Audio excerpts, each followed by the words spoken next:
This video is a part of Real Torah series that has truly happened some part of the worldly time. All characters shown are just virtual and doesn't depict any person or persons alive or dead. The world is full of places that whisper to us from the past. Old houses, battlefields and hospitals hold the echoes of lives lived and lost. Some of these places seem to hold onto these echoes more tightly than others.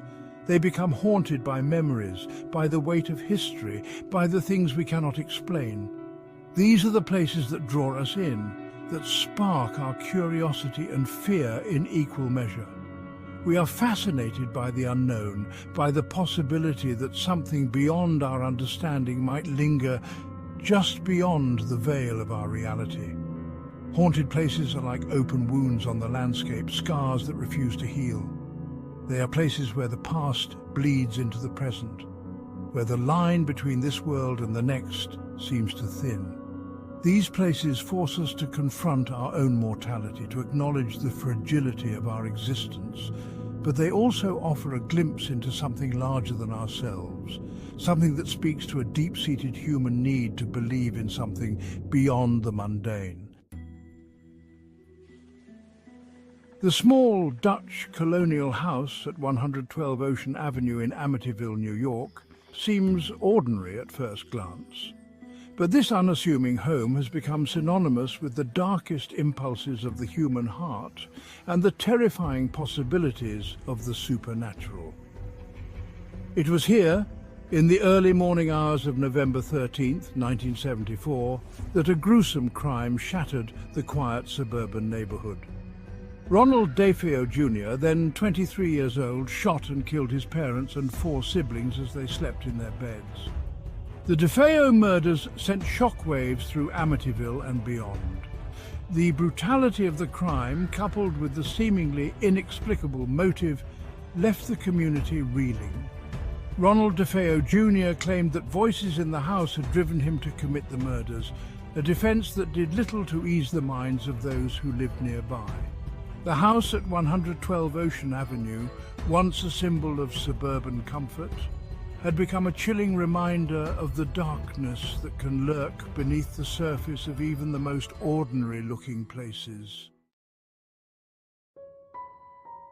The DeFeo family parents, Ronald Sr. and Louise, and their 5 children, Ronald Jr., Dawn, Allison, Mark, and John Matthew, seemed, on the surface, to be living an idyllic life in their Amityville home.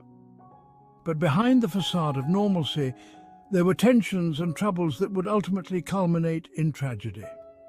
Ronald DeFeo Jr., known as Butch to his family, was a troubled young man with a history of drug use and erratic behavior.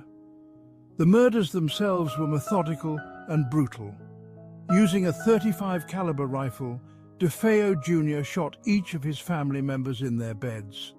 His parents were shot twice each, while his siblings were each killed with a single shot.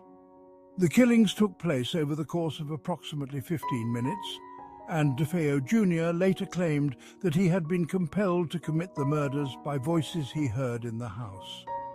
The crime shocked the nation and left an indelible mark on the town of Amityville.